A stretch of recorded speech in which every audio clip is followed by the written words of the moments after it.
नमस्कार मित्रांनो, तर आज आपण आलो आहोत बारामती या ठिकाणी कृषी 2025साठी कृषी प्रदर्शनासाठी. या ठिकाणी आल्यानंतर गेटवरच तुम्हाला तिकीट जे आहे खरेदी करावे लागतात. त्या ठिकाणी ऑनलाईन आणि ऑफलाईन दोन्ही पर्याय उपलब्ध आहेत. मी तिकीट घेतलं आणि तिकीट घेतल्यानंतर या ठिकाणाहून म्हणजे या गेटमधून आपल्याला आतमध्ये जायचं आहे. तर त्या ठिकाणी आपलं तिकीट जे आहे कलेक्ट करतात. अर्धं तिकीट आपल्याजवळ, अर्धं तिकीट त्यांच्याजवळ असतं. या ठिकाणी मी तिकीट सबमिट केलं आणि अर्धं तिकीट माझ्याजवळ असेल. नंतर मी थोडंसं पुढं आलो. पुढे आल्यानंतर या ठिकाणी बघू शकता एक भली मोठी कमान जी आहे एका वेलीने बनवलेली आहे आणि अतिशय सुंदर ती या ठिकाणी दिसत आहे. थोडं पुढं आल्यानंतर या ठिकाणी आम्हाला वेगवेगळ्या फुलांचे प्लॉट्स वगैरे दिसले. तर ते फुलं जी आहेत इतकी सुंदर दिसत होती, काय सांगावं. नंतर वेगवेगळ्या वेलींचे, वेगवेगळ्या जसं काकडी, भोपळा यांचे जे वेल आहेत या ठिकाणी योग्य प्रकारे त्यांची लागवड केली होती आणि त्यासाठी त्यांनी एक कमान तयार केली होती. नंतर पुढे आल्यानंतर या ठिकाणी आम्ही टोमॅटोचं जी रोपं होती त्याला अशी लगड टमाटी जी आहे लागलेली होती आणि ती कच्ची होती. जर पिकलेली असती तर नक्कीच खाल्ली असती, पण ती पिकलेली नव्हती आणि एक या ठिकाणी बघू शकता की ती असं भक्कम असं जे आहे या ठिकाणी उत्पन्न निघतंय, उत्पन्न निघू शकतं, अशा पद्धतीने त्यांनी डेमो प्लांट जे आहे या ठिकाणी लावलेले होते. टोमॅटोचं नाही तर जसं की भोपळा म्हणा, भोपळ्याचे सुद्धा वेल या ठिकाणी त्यांनी लावले होते. काही-काही झाडे आहेत वेगवेगळे आणि ते सगळ्यांसाठी म्हणजे पाहण्यासाठी खुले आहेत. त्यानंतर आम्ही आंब्याचे झाडं बघितले, जे जे आपण खरेदीसुद्धा करू शकत होतो. तर असे वेगवेगळे झाडे त्यांनी त्या ठिकाणी डेमोसाठी ठेवले होते. जर कोणाला आपल्या घरी न्यायची असेल, शेतामध्ये लावण्यासाठी, तर त्यासाठी सुद्धा त्यांनी वेगवेगळी रोपे किंवा झाडे आपण ज्याला म्हणू. तर यानंतर आम्ही एका ठिकाणी गेलो, ज्या ठिकाणी आम्ही बघितलं की एक टेक्नॉलॉजी अशी आहे, ज्या ठिकाणाहून तुम्ही घरूनच पाणी आपलं ऑपरेट करू शकता, मोटर चालू किंवा बंद करू शकता. तर अशा पद्धतीने एक टेक्नॉलॉजी त्यांनी आणलेली होती. त्यांच्याकडे 1 ते 2 प्रॉडक्ट होते, त्या ठिकाणी आम्ही बघितले.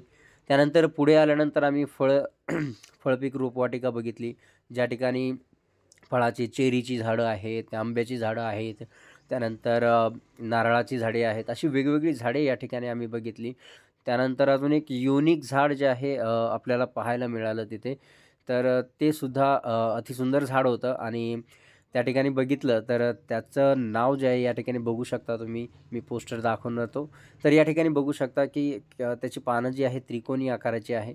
त्यानंतर मग पुढे आल्यानंतर आम्ही शेवग्याची पूर्ण अशी बाग असल्यासारखी बघितली. हालाकी शेवगा लागलेला नव्हता. नंतर आम्ही पुढे आल्यानंतर एका ठिकाणी वेगवेगळी जी फळं आहेत या ठिकाणी होती. मँगोस्टीन म्हणा, नाहीतर चिंच म्हणा, आईस ॲपल म्हणा, अशी वेगवेगळी फळं अशी प्लेटमध्ये ठेवलेली होती आणि कॅरी बॅगने त्याला गुंडाळलेलं. अद्रक वगैरे ह्या सगळ्या गोष्टी त्या ठिकाणी ठेवलेल्या होत्या. प्लम्प होतं. अशी वेगवेगळी फळं त्या ठिकाणी ठेवली होती आणि जर कोणाला खरेदी करायची असेल ती फळं किंवा त्यांची झाडं, रोपं जी आपण त्याला म्हणू, तर ही रोपं वगैरे त्या ठिकाणी विकण्यासाठी सुद्धा ठेवलेली होती आणि जर कोणाला खरेदी करायची असेल तर त्या ठिकाणाहून ते स्वतःसाठी किंवा इतरांसाठी गिफ्ट म्हणून देण्यासाठी सुद्धा तुम्ही घेऊन जाऊ शकत होता. आणि पुढे आल्यानंतर आम्ही मत्स्यपालन बघितलं. हालाकी त्यामधलं पाणी बऱ्याच दिवसापासून चेंज नव्हतं म्हणून थोडं हिरवं झालेलं होतं. नंतर आम्ही पुढे आल्यानंतर बघितलं तर पूर्ण ऊस लागवड केलेली होती आणि फुटीर जे आहे ते खूप जास्त आहे आणि त्याचं उत्पन्न जे बघू शकता, पेरे पण जे ऊसाचे आहेत खूप जास्त होते. त्यानंतर आम्ही कांद्याचा प्लॉट बघितला. कांद्याच्या प्लॉटमध्ये सुद्धा कांदे जे खूप मोठाले झालेले होते. म्हणजे एकंदरीत बघितलं तर उत्पन्न खूप चांगलं दिसत होतं. त्यानंतर पुढे आल्यानंतर एआयद्वारे कशा पद्धतीने त्यांनी आपलं उत्पन्न वाढवलं, ते सगळं म्हणजे ऊस उत्पादनामध्ये कशा पद्धतीने एआयचा वापर करू शकतो, त्या ठिकाणी आपल्याला डेमो दिलेला होता.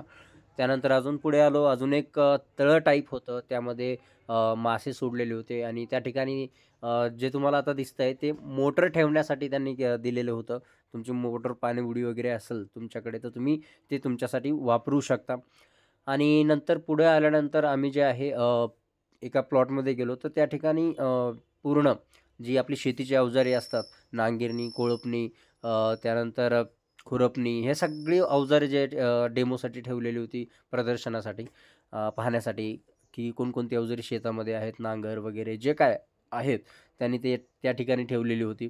आणि वेगवेगळी आकर्षणं म्हणजे ज्या पद्धतीने यांनी ठेवलेली होती, प्रत्येकजण येत होता, फोटो काढत होता, मी सुद्धा व्हिडिओ बनवत होतो.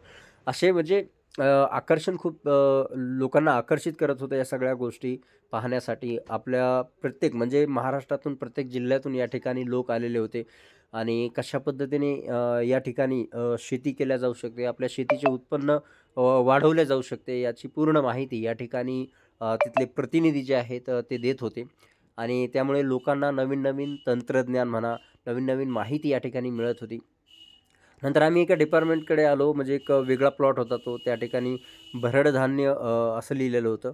तर त्या ठिकाणी आल्यानंतर आम्हाला राळा म्हणा, हिरवी सामा म्हणा, बगर म्हणा, वरई म्हणा, जी आता नामशेष राहिली आहेत. बऱ्याच ठिकाणी ही दिसत नाही आहे. खूप तुरळक ठिकाणी आता ह्या वनस्पती म्हणा राहिलेल्या आहेत आणि त्यांचं संगोपन यांनी केलेलं आहे.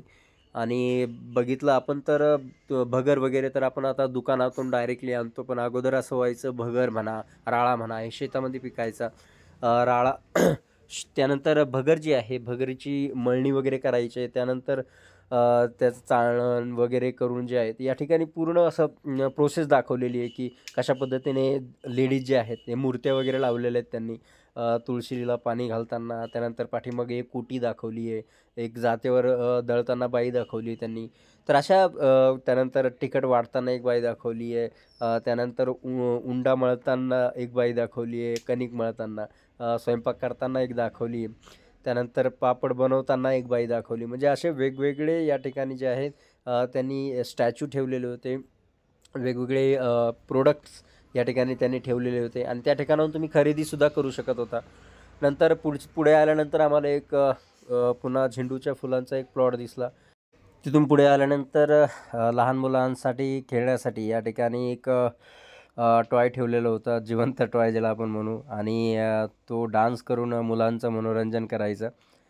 पुढे आल्यानंतर आम्ही वेगवेगळी मिरच्यांच्या जाती बघितल्या. लाल मिरची जी आहे कशा पद्धतीने तयार करतात, कशा पद्धतीने तिला सुकवतात, कशा पद्धतीने तिला स्टोअर करतात याची पूर्ण माहिती या स्टॉलवर आम्हाला मिळाली आणि कोणत्या जाती आहेत यामध्ये, कोणकोणत्या जाती आपल्यासाठी फायदेशीर ठरू शकतात, कोणत्या जातीमध्ये जास्त उत्पन्न आहे त्याची पूर्ण माहिती त्यांनी दिली आम्हाला आणि आम्ही थोडं पुढं आलो आणि पुढे आल्यानंतर अजूनही आम्हाला वेगवेगळे लाईव्ह प्लॉट्स जे आपण म्हणू मिरच्यांचे म्हणा वेगवेगळे प्रोडक्ट्स जे आहे या ठिकाणी आपल्याला पाहायला मिळाले आणि खरं म्हणजे या ठिकाणी अजूनही मोठं आकर्षण म्हणजे या ठिकाणी मोठमोठी जी यंत्र आहेत ती या ठिकाणी शेतीसाठी उपयुक्त अशी यंत्र या ठिकाणी आणलेली होती आणि त्याचे डेमो जे आहेत कशाप्रकारे तुम्ही वापरू शकता. तर या ठिकाणी त्यांनी एक ट्रॅक्टरचा डेमोसुद्धा ठेवलेला होता ज्याच्यासोबत तुम्ही म्हणजे कापणी वगैरे करू शकता. तर ह्या ठिकाणी जो डेमो त्यांनी दाखवला तर तो अतिशय उत्तम ठरला लोकांसाठी आणि बऱ्याच लोकांनी मग तो डेमो पाहिल्यानंतर माहिती घेतली की हा ट्रॅक्टर कसा आहे, कसा काम करतो, कशा पद्धतीने आपण शेतीसाठी वापरू शकतो याची माहिती घेतली. त्यानंतर पुढे आल्यानंतर या ठिकाणी वेगवेगळे मिल्किंग मशीन वगैरे आम्ही बघून घेतल्या. त्यानंतर ट्रॅक्टरसोबत काय-काय आपण वापरू शकतो. त्यानंतर सौर ऊर्जेवर चालणाऱ्या गोष्टी आहेत. त्यानंतर सोलार पंप आहेत. त्यानंतर प्रेशर पंप वगैरे आहेत. अशी वेगवेगळी आम्हाला बघायला मिळाली.